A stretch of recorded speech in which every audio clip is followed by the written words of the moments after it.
Welcome to Awesome Movie Year, the podcast where we take a look back at an awesome year for movies, which is every year. I'm Josh Bell, film critic and writer, and I am joined by my co-host. I'm Jason Harris, filmmaker, comedian. Oh, show some respect. Our queen, Mrs. Ethel Schroed, is entering the room. I think it's Schroek, not Schroet, right? Well, then I better show some respect and get her name right. That's okay. It really fits in with the tone of this film that nobody knows what they're talking about.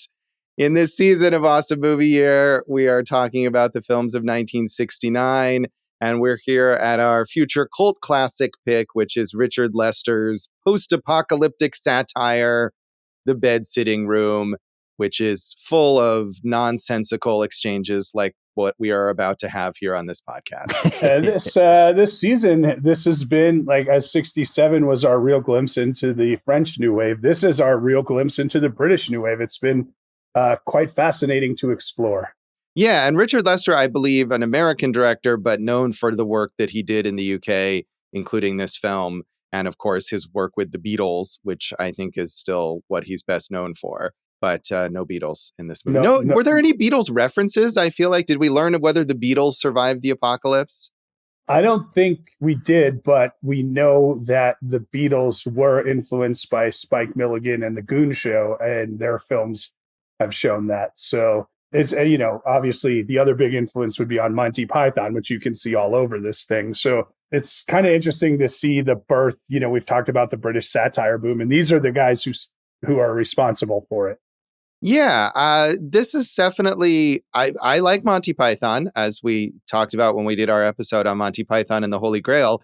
I think the difference between this and Monty Python is that Monty Python was funny. That was my main perspective. I mean, I'm gonna disagree. Look, you don't find Monty Python funny? I do, but and this is 1969, right? So you have to take into account, right, we're 50 years down the road, 55 years down the road. So humor changes over time. We all know that. But there are a lot of funny lines in here. I'm not saying that everything is funny, Josh, but there were a lot of good lines in this.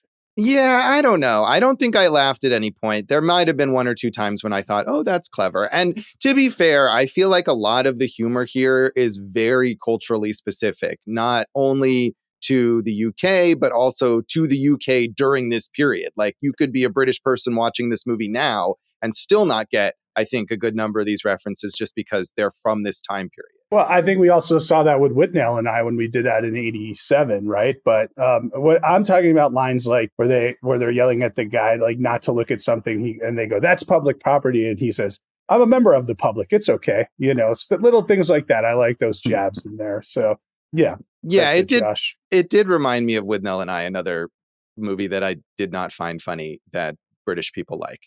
The captain didn't know what branch of the military he was in, didn't know the unit because of the Official Secret Act. Like, just kind of absurd, funny things to do. Yeah.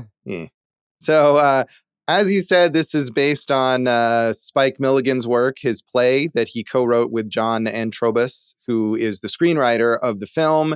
And that play launched in 1962 and was a success on the stage, and of course then led to this film. And it was interesting reading about Spike Milligan, someone I'd never heard of, who seems to be like a national institution in the UK and has just had this incredibly varied career in multiple different disciplines as a humorist, but also with serious stuff and memoir. And, one of these things where it's like, this guy has this major body of work. And I would imagine that people in the UK probably still do know, oh, Spike Milligan. I don't even know who to compare him to in the US, but I had never heard of him. I mean, Steve Martin would be the guy I would think you would compare him to, just kind of doing, just having such a hand in the humor and the style, and doing so many different types of things, whether it's film, theater, writing, and everything. I told you, I did know about Spike Milligan. He did host an episode of The Muppet Show. But I knew about him anyway. You kind of know about all these major figures in comedy. Josh, also, you mentioned John Antrobus as the screenplay writer. Charles Wood, I have as the adaptation writer, and I don't really know what the difference is. Like, one adapted the play, but didn't turn it into a screenplay, but they're both credited. So I just wanted to throw that out there. Yeah, I'm not sure. There's credits like that, especially in like old Hollywood movies. And I also am not exactly sure what that means.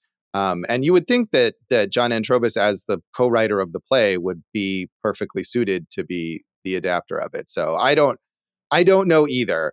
But this movie, despite the play being a big success, the movie was less successful, and it kind of did not maybe reach people initially the way that the play had, including the film executives. The movie premiered in 1969 at the Berlin International Film Festival, but apparently United Artists, who were the distributors of the film, were not keen on it, and its release then was delayed a bit. It wasn't released until March 1970 in the UK, although according to IMDb, at least, it came out in 1969 in New York City. So maybe we got it in the US first, which is really bizarre because, again, I think it's a British thing.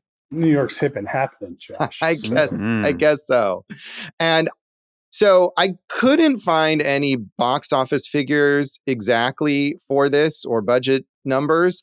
I did see in 1976, Roger Ebert wrote a sort of retrospective piece on this, and he called it a total disaster at the box office. So that's all I have to go on, really.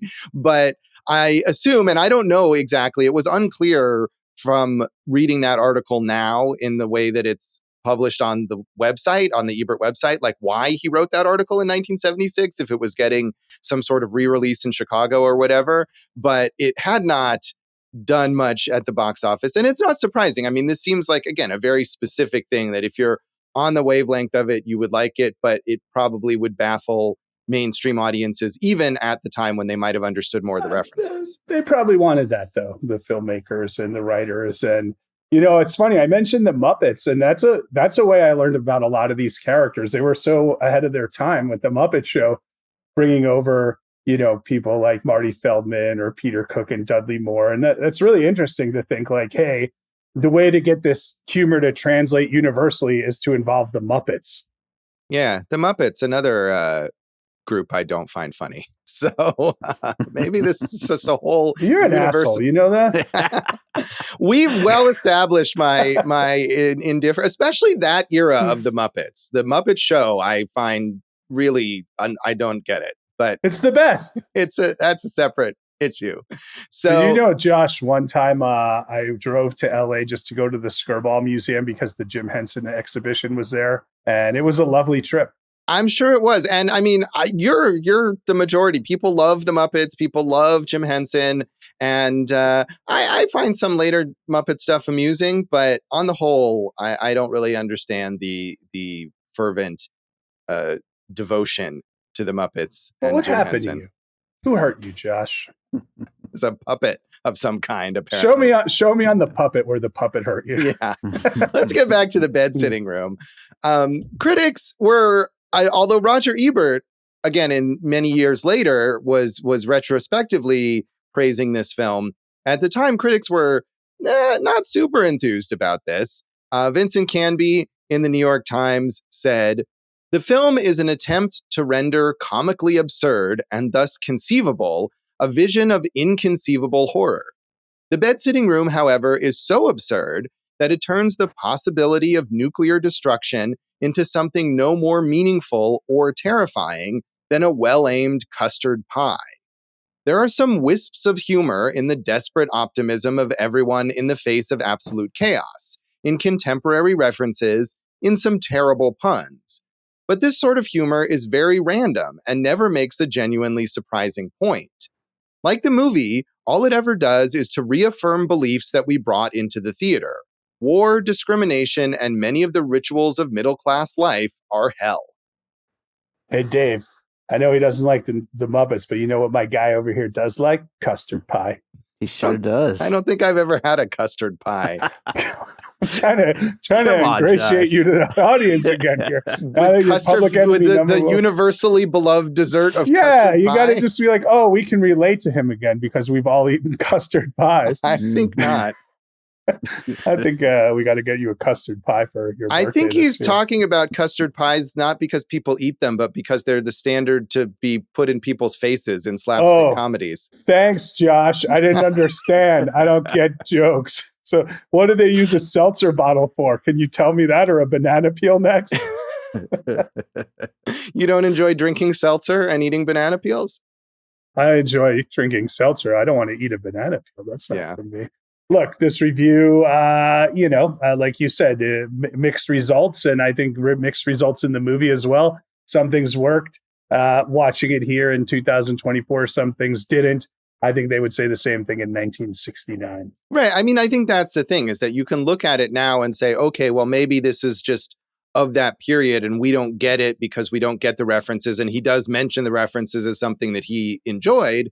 But I think there's still plenty that they're not enjoying then that we're not enjoying now. You know, you can look back and say, okay, it didn't really work at the time either. And I mean, I don't have a problem with the idea that they're making light of nuclear war or whatever. It doesn't have to be serious. It doesn't have to really give you the weight of the horrors of nuclear destruction or whatever. But it to me was kind of like a one joke thing. Like, oh, I get it. The idea that these British people are all stiff upper lip, even though the world has ended, and they're trying to maintain decorum over these institutions that are gone. And then it just kind of does that over and over again for 90 minutes. Well, Josh, you say you get it, but I have this quote from Spike Milligan on the play. Is it Josh Bell does not get it? Yeah. Like custard pie, Josh Bell does not understand. Yeah. Milligan said, nobody ever got the point about what it was about. What we were trying to say through all this laughter and fun was that if they dropped the bomb on a major civilization, the moment the cloud had dispersed and sufficient people had died, the survivors would set up all over again and have Barclays banks, Barclay cards, garages, cinemas, all that stuff. Just go right back to square one. I think man has no option but to continue his own stupidity.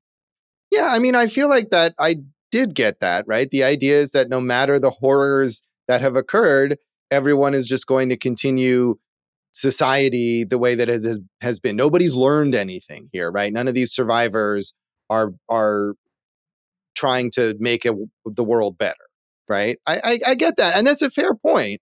It just doesn't come across in an amusing way.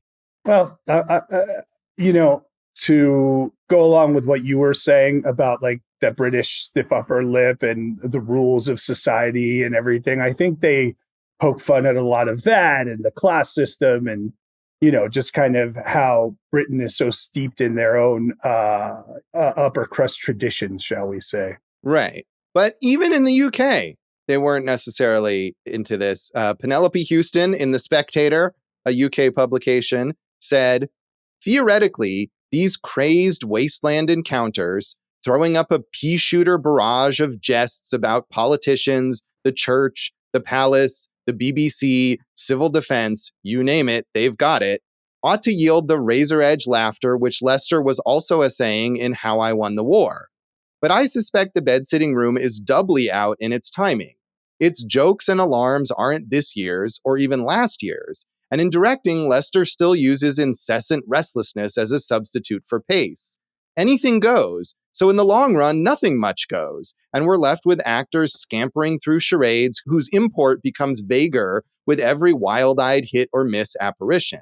One can see the bed-sitting room as a pristine idea in the filmmaker's mind, full of extravagance and meaning, on the screen gone sour and shriveled.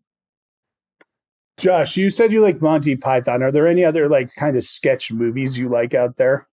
I'm sure we've talked about this. I mean, Dave, of course, is a great fan of that kind of stuff. And when we talked about the 10 or whatever. Kentucky Fried Movie. Yeah. And I wasn't a fan of those per se. I mean, I like sketch comedy troupes. I like The State, for example. I mean, I don't think the 10 is a great movie, but I do like Wet Hot American Summer, right? Which I know Dave is a huge fan of. And so am I. And right. And it's a funny movie. And I think that movie has a bit more plot to it, a bit more holding it together. And this really feels like a series. And one review, I think in a part that I didn't use, mentions it as like a series of blackout sketches. And that is what it is. Even though we have characters that we're following throughout, there isn't really a plot so much. And to me, again, it was like little sketches that are all just giving the same point. And you understand it within a few minutes, and then it's making the same joke over and over again. The characters aren't people in a sense that we can care about or follow or understand their motivations per se. So, right, it just becomes this kind of stale joke plus references I don't get over and over again. The third Monty Python movie, The Meaning of Life, kind of felt like that structurally, where it's just a bunch of sketches kind of repurposed or put together, and let's just go. As for The State, I love The State. I saw them live last year, and it was a great night. It was so funny. They still got it, so I would love another State movie. Yeah, I mean, I like The Kids in the Hall a lot. I know you and I saw them live at one time, and but their movie efforts or long form efforts have not necessarily been great. I mean, they're famously botched the feature film, but the Brain Candy. But I remember they also did a long form narrative series, Death Comes to Town, that was kind of a disappointment. So maybe these forms are best in literal sketches. Pop Star from The Lonely Island is a really good example. So I don't think Pop Star is a sketch movie. I think that's like a fully formed movie. No, but I mean, of a sketch troupe coming together and making something that's more long form. Right. I mean, it's hard to get that distinction. Like, this isn't a sketch movie in the same sense as that Monty Python movie you're talking about, Jason, or like The 10, which is literally like a bunch of vignettes. But sure, it feels like each individual bit is just a sketch, and it's from people who have their origins in this kind of variety show comedy. Yeah, I mean, to me, this kind of translates more towards like a Kentucky Fried Movie, where things are referenced and you keep coming back to certain characters, but it is like kind of their own entities. I mean, there are through lines here, we do keep coming back to these characters, whether they're looking for their mom or, turning into bed sitting rooms, Josh. No, that's true. I mean, and it's less of that literal just vignettes like Kentucky Fried Movie, like The Meaning of Life, or like The 10, but it feels disjointed to me. So, but we should get some positivity. So Bernard Drew in the Gannett News Service was definitely a fan. He said, "The Bed Sitting Room is a film which is going to annoy a number of people, amuse but puzzle a like number, and tickle the hell out of a small but passionately vociferous group, which includes me. The director has managed to elicit from his theme the best kind of laughter, the kind which grows out of the depths of tragedy. It is a progression of inevitability by one of the liveliest directors in the business, a warning of what lies in store for us, an apocalyptic vision as powerful in its way as Ingmar Bergman's in Shame, which is no less important for its being so funny. This is a funny kind of funny. This is the laughter to the grave." Right. Gallows humor, you would call it, I guess. Exactly, yeah. I've not seen that Ingmar Bergman movie, though. Shame on you. Shame on me for not. My guess is it's not funny, though. That's not what Bergman is known for. I mean, Lester, you had already alluded to it, had already done Help and A Hard Day's Night.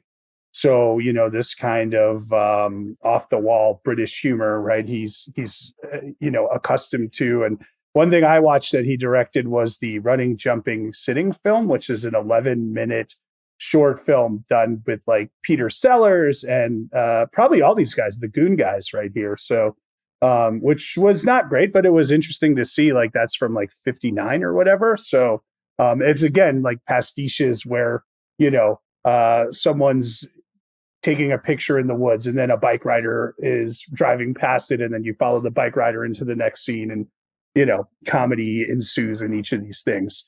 But Lester was slated to do a third movie with the Beatles, but the playwright, who was supposed to be a real kind of subversive genius, who I didn't know about, Joe Orton, was murdered by his lover before the screenplay was completed. And then obviously the Beatles manager, Brian Epstein, committed suicide. So they kind of were like, let's go in a different direction. And this is where they went.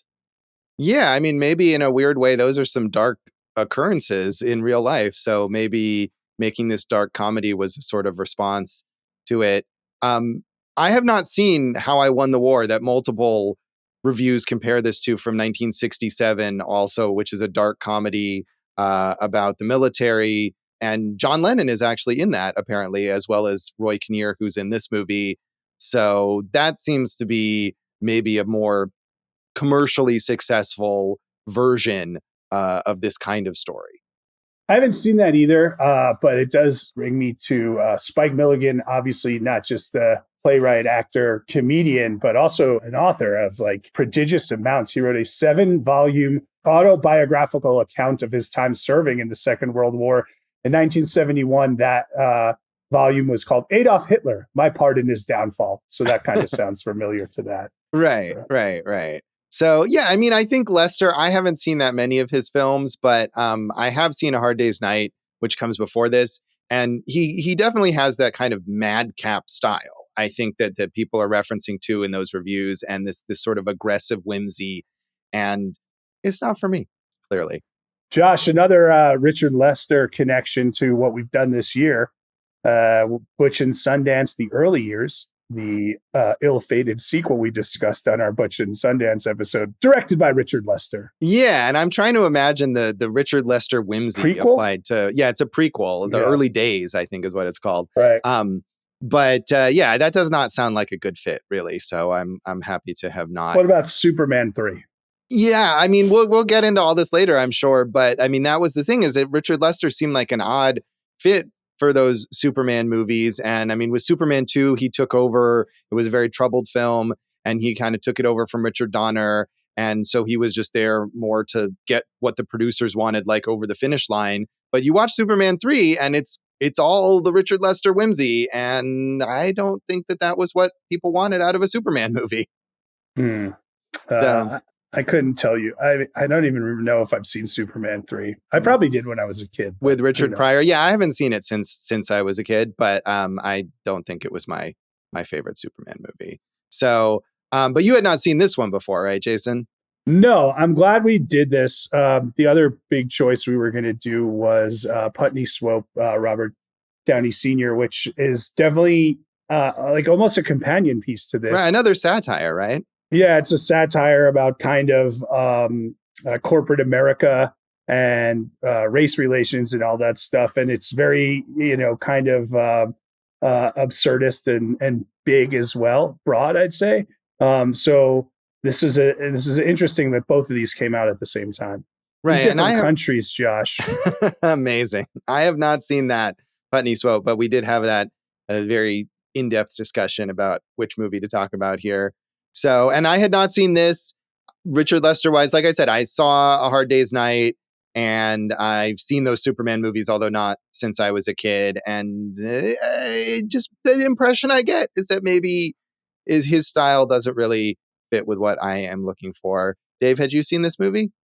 I had not. I really didn't know at all what to expect going into this, but as soon as those opening credits said cast in order of height, I was like, oh, maybe I'll like this. Yeah, it does seem like your thing, as we've been discussing with your love of sketch comedy troupes. Yeah.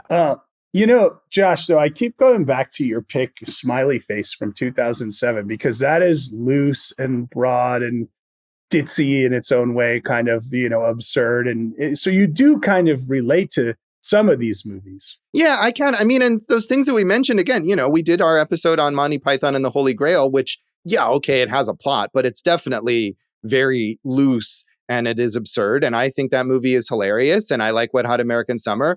I mean, I think part of it is just whether the humor is working for me, right? Am I going to laugh? Like, ultimately, that's what it comes down to with most comedies. I do think in the case of Smiley Face, that movie is very, very well acted, and that there is a character that you can care about and follow throughout the whole thing, even if the plot per se isn't like very tightly constructed.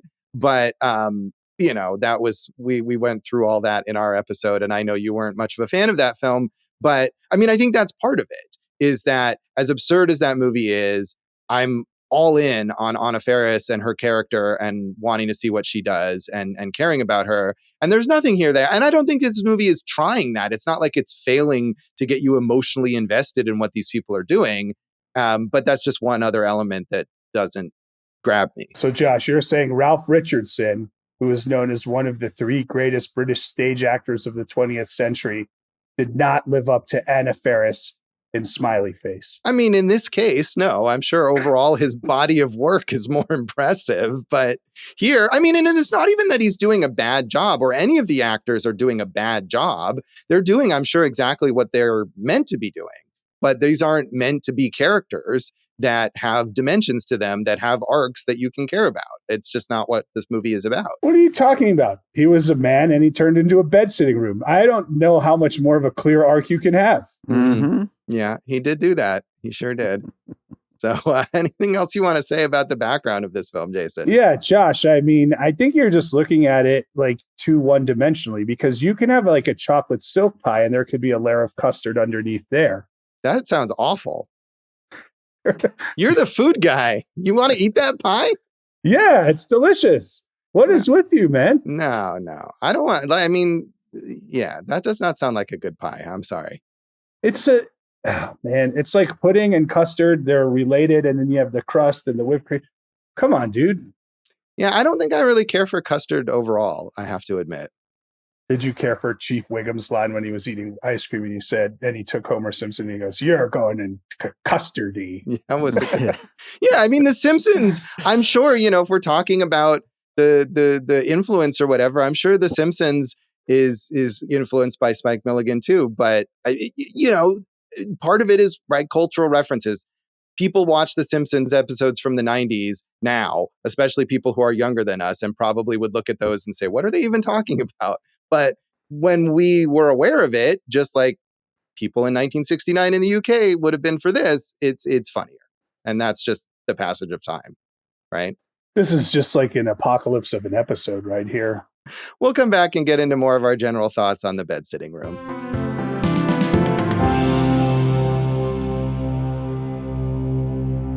Welcome back to Awesome Movie Year. In this episode of our season on the films of 1969, we are talking about our future cult classic pick, The Bed Sitting Room, from director Richard Lester. And Jason, I feel like thus far, this has been me criticizing this film and you defending it, but I don't think you even liked it that much. I didn't. I thought it was okay. But let's look at some positives here, Josh. The location shot in Chatham Common, which is a nature conservatory. I thought, especially for 1969, they did a great job of giving it like that, kind of burned out post-apocalyptic look. I thought they did a really good job. And in fact, they said that Richard Lester, when he saw the location, was depressed that so many of these areas in Chatham Common were so ready for filming and needed so little modification. Yeah, it looks great. And definitely watching this, I thought about that because I'm sure this wasn't a movie with a huge budget. And yet they really get that completely devastated post-apocalyptic sense. And I'm sure a lot of those areas were already ready. And I think one location that's very striking is the sort of graveyard of dishes, which was a real thing, that like a place had been throwing their dishes for decades or something. But I mean, there's others where there's like, street signs sticking out, or there's the escalator that comes up from the subway and goes to nowhere. And I'm sure they had to construct those things, and they all look really effective. I mean, you can buy into the world in that sense. And so I agree with you that was a positive. Yeah, and the sky, the kind of like orangey, post burnout sky. I don't know if they color graded it after. I'm guessing they did, like kind of manipulated the film. But I definitely, you definitely get a sense of like, hey, this is what the environment is now. Right. And just these handful of people. I think at one point they say there's only 20 people or so left alive in the UK, and most of them are men. For whatever reason, I assume just because that's who was involved in this comedy scene at the time, but very few female characters in this film. And that is the reference to Ethel Schroek, who was the Queen's Char Lady, which is what she really was in real life, which is like her kind of handmaiden, I guess you would say, or whatever. Charlie, I think, is more someone who does like the sweeping up, I think. Okay, so she's a maid? Yeah, right? I think so. So in real life, Ethel Schroek was the Queen's Char Lady. And in this movie, she is the person who is, of the 20 remaining, closest to the royalty. So that's how she becomes queen, even though she lives at 393A High Street, Leytonstone. And she has a cameo there at the end of the film. So, I mean, really, Dave, if you were doing piecing it together on King Ralph, you could put that bit in there. I feel like I might have brought up King Ralph on some piecing it together episode somehow for some reason. I don't remember what it was, but I saw King Ralph when I was a kid in the theater, and I think So did I. Why did we do that, Jason? It was it was a funny premise. I think it would be ripe for a remake, and we all love John Goodman as kids. Yeah, Josh. not his best work though. So I'm going to disagree with you on the acting here. I mean, you have all these like comedy legends, and they're they all kind of do their part. I think if you have a problem with it, I think it might be on the page more than the way it's performed and everything. But like Marty Feldman, who we know from Young Frankenstein and everything, this was his first film appearance. I thought he really kind of jumped off the screen right away. Yeah, I mean, I wasn't saying that the acting was bad. What I'm saying is that I think you're right. The actors are doing exactly what they're expected to do from the direction and from the way that it was written. And I'm sure when this was performed on stage, it was done similarly, right? So I don't think these are bad actors or that these are bad performances per se. I just don't think there's much there for them to do with these characters, and they're doing whatever there is to do. One thing I learned when researching this, Josh, is when the play was out, there was a coup de theater, which I've never heard of. But as far as I can tell, it's creating a character that's not inhabited by any human. So Milligan would be marching across the stage like in a military march, and empty boots marched in time behind him. Okay, sure. Why not? I did wonder as I was watching this how this would have worked on stage because, I mean, even if it's just a bare stage to represent the post-apocalypse, there's so many characters and so many interactions. And then the guy turns into a bed-sitting room. So, and other people turn into other things as well. So I guess you could just put those pieces on stage or something and have a voice from off stage doing the voice of bed-sitting room. I think it could totally work. Honestly, I don't even think you would do that. You can have moving parts on the set, including its own area for the bed-sitting room. But as long as you have that post-apocalyptic background, and you can play with like different levels of the stage, right? So you can just kind of have like window pieces and everything. I think you could I could see this on the stage very easily. Yeah, well, I mean, obviously it did, and it was at the time. Big hit, but Josh. Yeah, big hit. Not something that's been revived, however. So I wonder how that would play currently. Maybe if we get up to 20 on the Patreon, it's our time to make a move on we it. do a whole staged reading of the bed-sitting room with the three of us. Yeah, I don't know about that. That does not seem like something anyone would want. But let's get David, because I think you and I both, I liked it a little more than you. I'm defending it. I didn't really like it all that much, but I am trying to point out the positives here. But this is, we know, Dave's wheelhouse of sketch comedy, movie nonsense, fun, craziness. What did you think, Dave? It was all right. See you next week here on Awesome Movie Year. No, I mean, I think I liked it a little more than both of you because it is funny, and there's plenty of moments that made me laugh.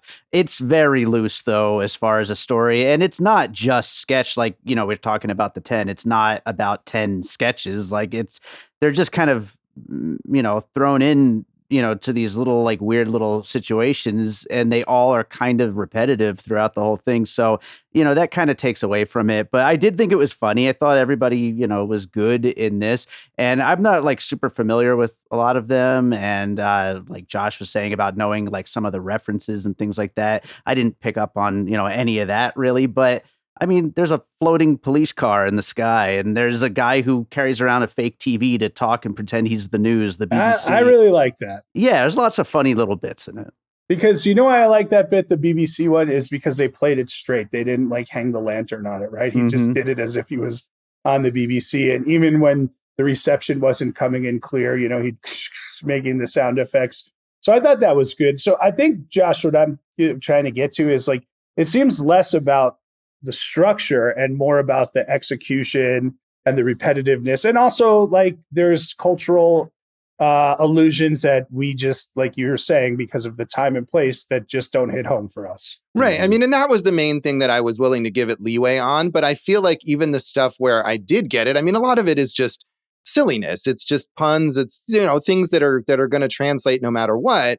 I still didn't find all that funny. Or maybe in theory, like you're describing with the BBC or whatever, I was like, oh, that's kind of clever, but it didn't actually amuse me per se. And that moment, of course, also is the opportunity for exposition, because he summarizes what's happened to this world, about the nuclear bomb dropping and whatever. Although they don't seem to know a whole lot about it, right? It's been 3 or 4 years since the bomb dropped, and nobody knows really why that happened or who was the enemy or anything like that, which is part of the satire. But it like establishes the parameters of this world enough that then you can just go with the humor if you're going to. So one, this is the shortest war in history. 2, they signed a peace accord and then the bomb was dropped on them, right? Yeah. And then 3, they never actually call it like a war or anything. They always call it like the unfortunate incident, or something along those lines, which, is kind of, the misunderstanding is from what I researched, like very British to not be on the nose, but to kind of talk around it.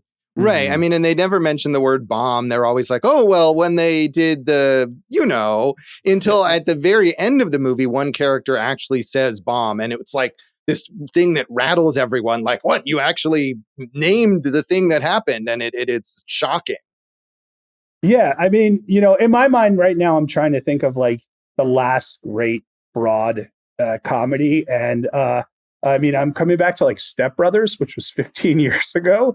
But this style of humor, and Step Brothers has a way more cohesive plot, but we don't really see this style of humor much right now, I'd say. Yeah, I mean, and this is less, I don't know if I would call this broad. I mean, it is satirical. It is meant to be making political points. It's not just crazy goofiness for its own sake. And I mean, which is what something like Step Brothers is, I think. So I guess like Iannucci would be Veep, and Death of Yeah. Stalin would be a more apt comparison. Yeah, I think so. And I haven't seen The Death of Stalin, but I, again, was not a fan of Veep at all. And I think that humor just didn't work for me. He's hilarious. I mean, In the Loop, the movie that he had the British TV show, and the movie In the Loop were very funny. Yeah. Yeah, I mean, people love them. So I had been watching recently this Netflix series from Tina Fey and Robert Carlock, an animated series called Milligan, which is basically this. It's the like post-apocalypse comedy, and it's not great. It started out, I was kind of amused by it, but then it also became very repetitive and kind of made the same jokes over and over again. And there's more cohesive characters, but they're not exactly well drawn, well developed, and they just kind of yell at each other. So I don't know, maybe the post-apocalyptic comedy or the satirical target of that, which is just so, I mean, it's essentially the same there, where the world has ended and all these people are trying to continue America. They're trying to continue the presidency and Congress and stuff. But full disclosure, Josh and I wrote and are trying to sell a comic book about a comedian who keeps all of his dates after the apocalypse. So we leaned into this too. I feel like we've gotten a more specific, smaller scale target there. And I mean, part of the problem with this, and maybe with Milligan, is that the larger satire, right? The idea of what is society going to be like is just kind of basic once you get the initial point out. And maybe worse so in Milligan, which is a TV series. Right. Milligan versus Mulligan. So there you go. I mean, we've seen a lot of this, Last Man on Earth, right? The Will Forte show. The Chris Elliott one. What was that one where they're on? Was that Get a Life where the world ended, or was that the other I think show? The world did end on Get a Life at one point. It got really crazy in its later episodes. Yeah. So I mean, this is tried and true stuff. There's always going to be, and there's a lot of good post-apocalyptic stuff that we've watched. Like It's a Disaster, which says more about the human relationships than the actual post-apocalypse, just in the comedy realm I'm talking. Right. It's a Disaster, I think, is a good example of this, where it's like a post-apocalypse, or it's really more of like a during the apocalypse comedy. But I think that one works well. And I remember, I feel like I mentioned this too, for some reason, the very, very short-lived sitcom Whoops, that was a post-apocalypse comedy that I think I watched when I was like 12 or whatever. And maybe that's what I was thinking of. Terrible. Were they all on an island or something on that one, or something? I don't think they were on an island. No, I don't really remember. I mean, it was probably on like right after or before Get a Life. I think it was part of that Fox, lineup with The Simpsons that I'm sure I was obsessed with when I was a kid. And it probably aired like 3 episodes before being canceled. But I always remember it. And just because it has that really stupid title for what you were going to call your post-apocalypse comedy.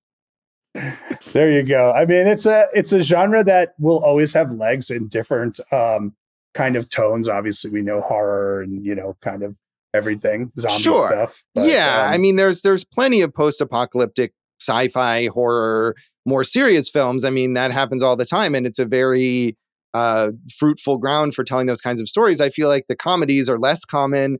And I mean, of all the stuff that we've mentioned, most of that is at best inconsistent.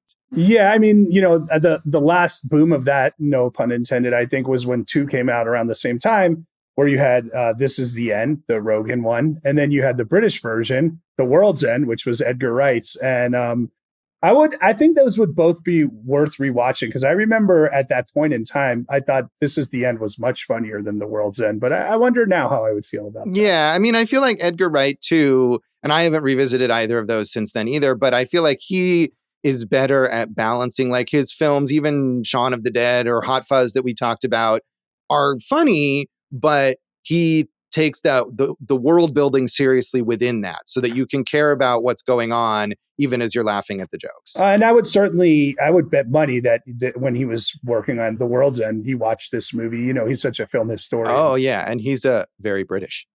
He sure is. Yeah, that's that helps. I will say one other thing. I mean, Jason kind of touched on it earlier, but I mean, this movie looks way better than it needs to for being just a silly little comedy. Like, it really does, like, outside of like a Mad Max or something, it paints the post-apocalypse in such an interesting looking landscape, I think. Yeah, I mean, and that goes to Richard Lester too. I mean, we're talking about kind of the tone of his films or whatever, but obviously the look of his films, and he's got this experience managing big productions or whatever. And I'm sure getting him to be the one to adapt the play allows them to really give it a cinematic sense. And I totally agree. Again, the location, the production design, but also the cinematography. I mean, if you're going to do this, you might as well make it look like a more serious post-apocalypse movie. And that sells the comedy better, right? It's always about the comedy, the performers, the characters, not playing it for jokes. And if the movie itself, the production values aren't a joke, then that helps. Yeah, I mean, that's what I was talking about. Like, once you kind of hang the lantern on it and like, look at how goofy we are, it kind of kills the joke, right? So I think, casting, not like comedy and, dramatic theater luminaries was helpful to this product. Right. I mean, you mentioned Ralph Richardson is not known as a comedian, right? He's this major, like, Laurence Olivier level figure of classic cinema. And so getting him as the bed sitting room is funny in and of itself. Yeah. Or it could be if we were laughing at it. Tom Cruise, Tropic Thunder? I don't know. Right, yeah, maybe. Although Tom Cruise in Tropic Thunder is probably a bad example, because Tom Cruise, he's like, look at me, I'm Tom Cruise, but I'm also funny. Yeah. And that's not right. Ralph Richardson is playing this with the same amount of gravity as any dramatic role. So what would be a modern comparison? I mean, I feel like in a weird way, maybe it's like what Liam Neeson is going to do in his remake of The Naked Gun, right? I mean, that doesn't exist yet, but it will. And I feel like that's the purpose of it, right? He's a very serious, very intense actor. And I guarantee he's going to be directed to play it exactly that way in that film. And the comedy will be the contrast, right? And that, when you get to, was the third Ricky Gervais show, the one they did with Warwick Davis, and they brought Liam Neeson in, and he's telling him how funny he is. It's a great scene. He's like, I could do comedy. I'm very funny. And then every joke just ends with someone having AIDS, and they're not funny at all. Yeah. I mean, it's funny. Like that. Or I think of like, he's not a classical actor, but like Jason Statham in Spy, right? Where it's him playing it like it's one of his action hero roles, but it's absurd. And so that's something that makes it funny. Well, what else is absurd is that we haven't rated this thing yet, Josh. So let's do it out of 5 Ethel Strokes. I give it 2 out of 5 Ethel Strokes. It just didn't amuse me really at all. I gave it 2.5. The first, on my letterbox go for Jason, I said the first half hour I was intrigued. The second half hour I was really into it, and then it really puttered out for me in the third half hour. I mean, I think that's weird because I feel like they're all the same half hour. They're just doing the same thing over and over again. Dave, how would you rate this? I'll go to 3. Whatever her name was. Strokes. I already forget. Yeah, Ethel Strokes. 3 of those. Yeah. All right. I feel like you've downgraded this, Dave, from what I saw you rated on Letterboxd. No, classic I gave it 3. Dave.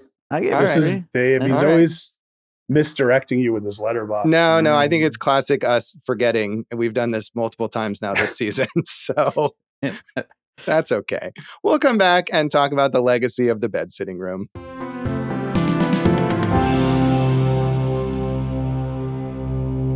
Welcome back to Awesome Movie Year. In this episode of our season on the films of 1969, we are talking about our cult classic pick, The Bed Sitting Room.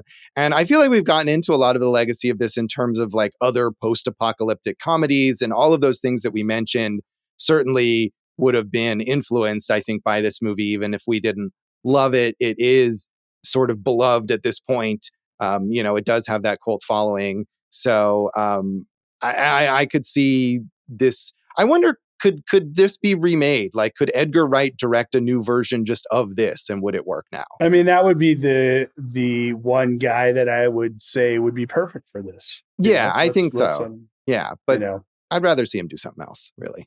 Yeah, and that's fine. I mean, I think we're good with it. So, but Lester, I got this quote about Richard Lester, which I thought was a good quote from the British Film Institute, Josh. If any single director can encapsulate the popular image of Britain in the swinging 60s, then it is probably Richard Lester. With his use of cinematic devices and liking for zany humor, he captured the vitality and sometimes the triviality of the period more vividly than any other director.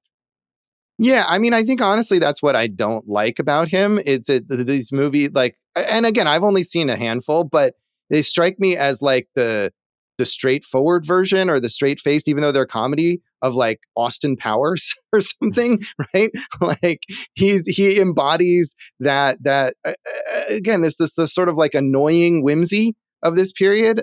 And I mean, he went on from this to work on some big Hollywood stuff. I mean, we mentioned the Superman movies and the Butch and Sundance prequel, and he did these successful movie versions of the Three Musketeers. He made Robin and Marian, a Robin Hood story. And, so he got bigger budgets and larger scale and big stars. But I think it seems to me that he retained what I find a kind of annoying sense of humor. And so maybe it just, it's not my thing. But he absolutely has, I mean, in a weird way, he himself has a cult following, I think, because some of that Hollywood stuff maybe wasn't appreciated in its time, and now people really value the approach that he brought to that stuff. Well, I think what you were saying about like kind of he was able to elevate it as a technician, and maybe sometimes we know this with comedies, sometimes people don't really give comedy the credit it deserves, right? And he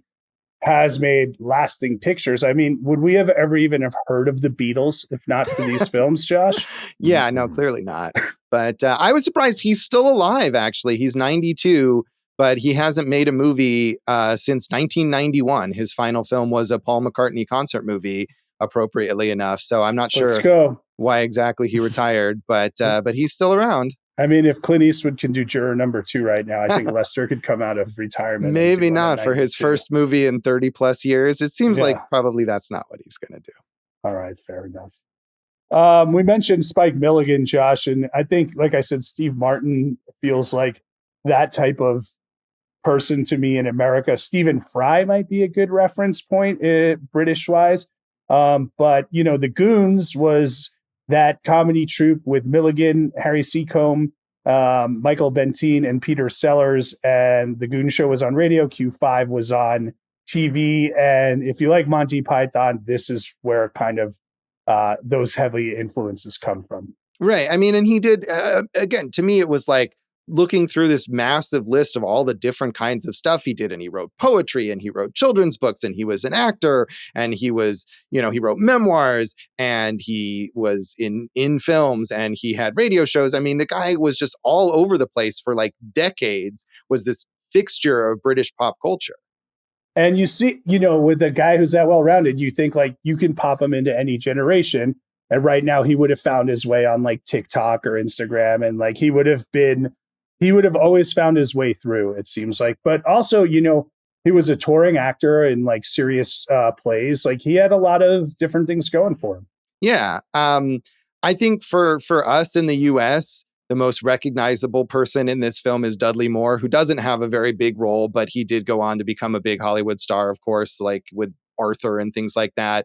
And Peter Cook, who's in this film with him, they were a very popular comedy team, but Moore was the one who went on to become really famous. And so I think from our perspective now, you look at this movie and that's who you recognize, or maybe Marty Feldman from Young Frankenstein in the US. Yeah, we mentioned Peter Cook when we did our Princess Bride episode, I think, but Peter Cook was a legend, right? He was part of the Cambridge Footlights, which we talked about in our episode on Peter's Friends. In The Guardian in 2005, Cook was ranked #1 in the Comedians, a poll of more than 300 comedy writers, producers, and directors in the English-speaking world. Yeah, I mean, and that's again someone that I'm sure when we did our Princess Bride episode, I was amused by his presence in that film, but someone who just kind of like Spike Milligan, I don't really know anything about, but is clearly a legend in that world. You have a lot of work to do to catch up on your British humor history, Josh. I guess I do. You got to get to it, Josh. We're going to start you off with Peter Cook. We'll do that. But Right. As for Dudley Moore, Josh, another guy who, they say Beyond the Fringe with Cook and Alan Bennett and Jonathan Miller, they were responsible for the satire boom, that kind of group together. But you mentioned like those movies, Arthur 10. Do you remember the one I remember most is Like Father, Like Son? Yeah, Where we're really showing our excellent taste in film from when we were kids. It was always on TV when we were young, right? Yeah, that was a body switch movie with him and Kirk Cameron, right? Oh yeah, And yeah. I mean, I watched it probably multiple times, and I did love those terrible body switch movies that were big at the time because of Big. Yeah. I'm sure that movie is very bad. I'm sure it's no better than King Ralph. But we sure did watch it. We mentioned that, but he was a huge star and nominated for Academy Award for Best Actor, and he won a Golden Globe for Mickey and Maude. No Golden Globe nomination for his work on the Bronson Pinchot vehicle, Blame It on the Bellboy. Wow. Yeah, sadly we've not seen that one. As we said, I mean, Ralph Richardson is an acting legend in the UK. I mean, he was in film starting in the 1930s, and this was later in his career. He had been nominated for an Oscar for The Heiress, although he did get another nomination posthumously in the 80s for Greystoke, The Legend of Tarzan, Lord of the Apes, which is not a movie that has stood the test of time. But I mean, this was just kind of another role for him. I think I kind of wonder if someone like that, if he was really on their comedic wavelength or if he was just like approaching it like anything else. But I mean, he was really like, I'm sure it was a get for them to have him in this film. Yeah, I was reading about him. And like we said, Gielgud, Olivier, Richardson, those were the big three in 20th century British theater. So his approach to acting was like completely the opposite of a lot of these classical actors. He said it wasn't like cerebral. He's like, memorize the lines and just let it come how it comes. Very naturalistic, right? Right. I mean, that kind of goes back to, what the story that we were just telling in our Midnight Cowboy episode about Laurence Olivier and Dustin Hoffman, right? I mean, he's obviously on that Olivier level of why don't you just try acting? Right. So Josh, he was, a huge star. I mean, not just on stage, but on screen. Long Day's Journey into Night, Dr. Zhivago. What you're the classic film expert. What do you most recognize him in? The truth is, I don't know that I've really seen very much of his classic films. I'm kind of glancing now through this filmography, and I don't think I have seen any of these like well-known movies that he made in that period in like the 30s and 40s per se, or not anything that I have seen. The Heiress, which is a good movie that is starring Olivia de Havilland, but I maybe need to, in addition to British comedy, maybe I need to educate myself on the career of Ralph Richardson, because a lot of these I have not seen. Phew, this is a shock. Oh, Dave, we thought the custard pie thing was a shock. This is really getting to it there, Josh. Like you said, most of these people are men in this film here. And there's just like, a ton of great and prolific TV actors, people who are on British TV for years and years and years. Right. Yeah. I mean, all of them, and including like Rita Tushingham, who is the most prominent woman in this film, who plays the young pregnant woman, also similarly like very prolific career in British TV and film. So a lot of a lot of these working character actors who maybe even like Ralph Richardson just kind of came in and here was another job. And, you've got Spike Milligan as this comedy genius or whatever who is conceiving of this and then casting it with people who are just going to kind of come in and do the work. Yeah, I just want to quickly mention Michael Hordern, who plays Captain Jules Martin. He was famous for King Lear on stage. So for him to do King Lear and then go to this, and, he became huge with Cleopatra and the Spy Who Came In From the Cold. And he played Gandalf in the BBC series Lord of the Rings. So, yeah, there you go, Josh. We mentioned Peter Cook and Marty Feldman. Definitely watch Marty Feldman as Igor in Young Frankenstein. So funny. Yeah, I agree. Well, see, there's another comedy along these lines that I do enjoy. And in part, the reason I enjoy Young Frankenstein is because I'm so familiar with those Frankenstein classic films from Universal. So I get the references in that film that I don't in this one. Well, this is clearly the bed sitting room's fault for not making it more into your knowledge base. Yeah, really. Come on, Spike Milligan. What are you doing? Mm-hmm. So that is the bed sitting room, and that is this episode of Awesome Movie Year. Check us out online and on social media. Jason Harris Comedy or Jay Harris Comedy and all the things. Eat This Comedy. We're still rocking and rolling. Hey guys, the trivia party is back. So if you think you know about movie trivia or any other type of trivia, come visit us on Tuesdays at Smoke and Fire in Las Vegas, Wednesdays at Lucino's Pizza. We're rocking and rolling. Great prizes there. Josh, we're at awesomemovieyear.com, Awesome Movie Year on Facebook and Instagram, Awesome Movie Pod on Apocalypse, the platform right there. And don't forget, go for Jason. Letterboxd. You can find some old things from me at joshbellhateseverything.com. I am at Josh Bell Hates Everything on Facebook, at Signal Bleed on that ex-Twitter apocalyptic platform, as well as on Blue Sky and on Letterboxd. And if you're on Letterboxd and you watch this film or any of the movies we talk about, tag your review Awesome Movie Year. We would love to know what you think. And you can check out our producer, David Rosen's awesome podcast, Piecing It Together. Check out Piecing It Together wherever you listen to podcasts. Follow us on social media at Piecing Pod. And don't forget to join our Facebook group, Popcorn and Puzzle Pieces, where we talk about a lot of the movies we talk about on both of these shows. I'm sure some bed sitting room fans will be in there. Yeah, Josh, you're talking about getting feedback from our audience. I would love to get feedback from John Towson, who we had on our Whitnell and I episode, who wrote a book on 50 cult movies, and he is British. So I would love to know his opinion on this movie. So John, if you're listening, hit us up. Yeah, I'm sure, again, like with Nell and I, this is, if you're on the wavelength of that movie, I feel like you would be on the wavelength of this movie as well. So Jason, what is in our next episode?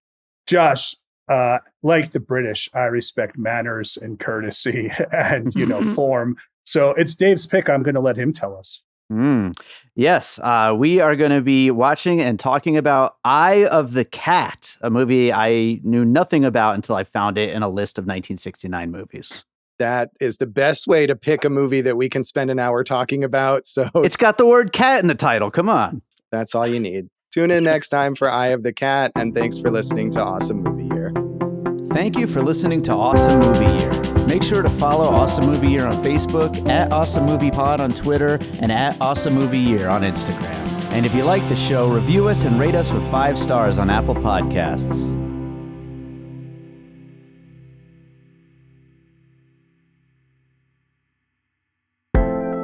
An All Points West production, produced by David Rosen in Las Vegas.